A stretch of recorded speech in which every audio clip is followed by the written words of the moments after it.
তাই জয় রাধে।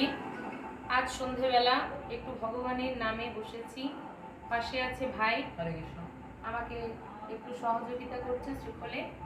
আজ আমরা উত্তর গোষ্ঠের একটি পথ আস্বাদন করব, সকলে মিলে পথটিকে আস্বাদন করে চলুন। হরে কৃষ্ণ। শুনিয়া